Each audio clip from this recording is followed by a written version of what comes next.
Good morning. Friday the 28th, the last day of the year. We've had a hectic week, we've had the budget, we've had a rand trading at 15.08 after the budget, we have had the rand trading at 15.35, and this morning we wake up to 15.60. Havoc in the markets, and a lot of people have this on their mind. Is it South African driven or is it internationally driven? Wednesday, basically when we saw the rand coming down to 15.8, that was locally driven by the budget speech, positively accepted by the markets, and shortly after that, turmoil hitting the markets from the coronavirus. Continuing into today, and we see that stock markets in America last night, the Dow, the Nasdaq, the S&P, all of them more than 4%, in the order of 4.5% down.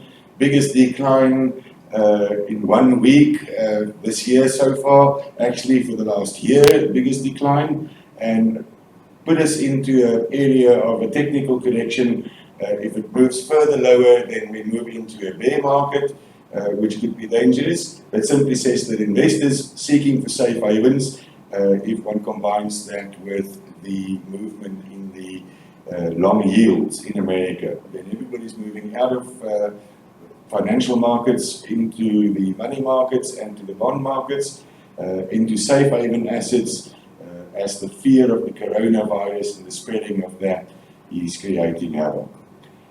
Where does that leave us as South Africans? If we look at the graph behind me, then we can see clearly that the emerging market space, all of them, is in the same territory. The orange graph is the South African rand, and the red one is the ruble, but basically we can see that all the emerging markets are pulling up and doing exceptionally badly.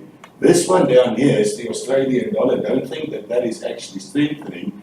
We must remember that the Australian dollar is quoted on an inverse basis. So if this graph points to the downward side, if you were to invert that rate, then it would be sitting right up there together with the others. So even Australia, which is most probably not classified 100% as a emerging market currency, more tending towards the first world currencies, is in a very, very bad space at this point in time.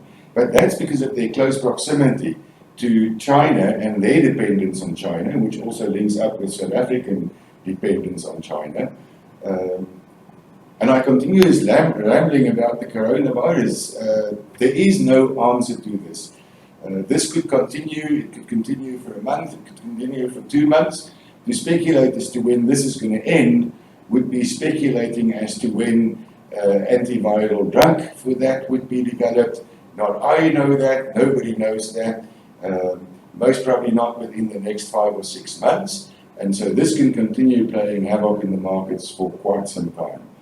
The simple word out there would be to take caution, apply solid risk management principles, live close to your currency manager, and yes, just be cautious. This is not over, and it could be a very, very rocky ride going into the future as economic markets, economic growth throughout the world could severely be impacted by this. As the markets tells us, as the oil price tells us, everything points to rocky territory. Thank you.